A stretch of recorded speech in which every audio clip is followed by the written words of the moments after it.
Welcome to House of Whimsical Terror. I'm Esther. I'm Mary. And today we're coming to you from Tucson, Arizona. And we're telling real stories of the fantastical. All of our stories are true or told to us as true. Occasionally we alter names to protect privacy. And the same for some of the places. And today I'll be telling a story about my Uncle Miguel's funeral. And I have to say that, so Miguel, it means Michael. Yeah. And so I might be saying Mike, Michael, Miguel, because we, in our family, there are a lot of Miguels and Michaels, so I might be interchanging those names, but I'll try to keep it consistent. Yeah. But know that the Mikes in our family are named after my Uncle Mike, who's also my Uncle Miguel. And yeah. And this is a wonderful story. So this story is, I have very, very fond memories of my Uncle Mike.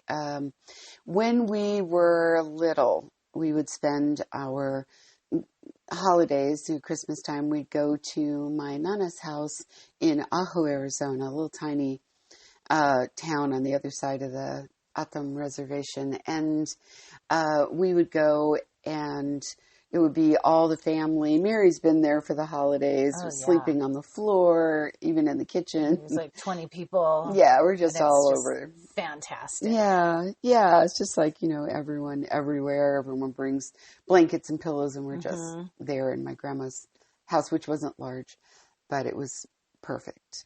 Yeah. And my Uncle Mike would have us all line up in front of the Christmas tree, and he would give each of us a silver dollar. And it was one of my favorite things. It was just this really cool thing that he thought of each of us. Yeah. And had enough silver dollars for all of us, and he gave them to us one at a time. And other things. He was just always very calm. In my house, people tend to be, sometimes very loud and frantic, and my uncle was intense. Intense. And he was just always really calm and quiet. My dad was like that too, but those are the things I remember about my Uncle Mike. And he was also really smart. When he did talk, he would say interesting things and tell interesting stories about stuff. So my Uncle Mike passed away, and I have a cousin, Rebecca, who's I'm very close to. We are about the same age, practically the same age. She's not even a year younger than me. And we kind of look alike and sound alike as well. So whenever there's a funeral in her, immediate family, which is of course my family also, she calls me, and I'm there with her. Yeah. So when her dad passed and they were setting up the funeral arrangements, she said, "Can you come and make a menudo?" So a menudo is a soup that is traditional in our culture, and we make it at all the major holidays or when families getting together, and we make a giant pot of it.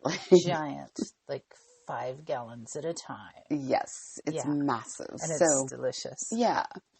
And we do have some people in our family who are vegan. So I thought, well, I'll make a pozole, which is also a soup with beans and other things in it. And I'll make it without meat and make the menudo, which you have to make with tripe. So I was going to do that, and it takes a very long time to make them. So 2 family members, Cindy and Miguel, said, we want to come with you. Right. And Miguel is my Uncle Mike's godson. He's my first cousin, and he's my Uncle Mike's godson. And he was very close to my Uncle Mike. He's named after Miguel, Miguel, Mike. So I said, okay, so we all got in the car, and I'm not a morning person, but I was going to be on time, barely, had bought all the makings for the menudo the night before, and was ready to go. Well, Cindy says, I'm hungry, we need to stop and get something to eat. And Miguel seconded, so I was outvoted, and they're both like, we need to stop, and I was kind of grumpy about that. I'm like, I need to get there, I need to make this menudo, I don't have a lot of time, it takes a long time, we're just going to get there and set it up, and they kept insisting, so we stopped, and they went in and grabbed something to eat, and I'm just like already in a bad mood about it. I love them both, but I was in a bad mood. So they got in the car, and they my cousin Miguel sits in the passenger seat and drops this salt shaker in the cup holder. And I'm like, you stole a salt shaker from the restaurant? And he goes, yeah, they don't need it. And, you know, I didn't want to ask for packets because I knew you were mad and wanted to get on the road. So I just took the salt. Oh. I'm like, Oh.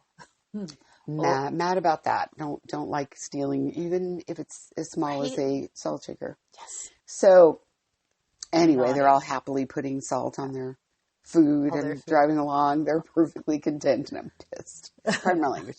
So we finally get there, and I'm rushing and throwing food on, trying to get everything done. They helped me. To their credit, they, you know, grabbed the produce and started washing it and chopping it up, and it was all, you know, good to go. I had told my cousin, I said, I'm going to stay back and make the soup. Is it okay with you if I miss the mass? And she said, yes, you know, just stay here and do what you need to do. So everybody left. I was alone.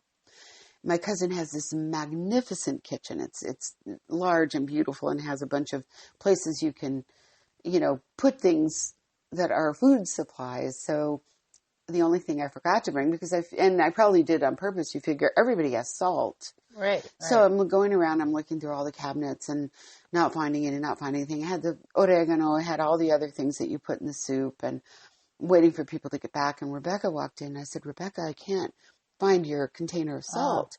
And she said, we removed salt from the house completely because my dad, you know, had serious like hypertension and different issues. And he's such a salt freak. He would always he would come in and find it and oversalt all of his food and then get sick. So we ended up just removing it completely. And I said, oh no. I said, well, I've got the soup and no salt. And just then I look up at my cousin, Miguel, the godson of the man we're discussing, with a big old grin on his face.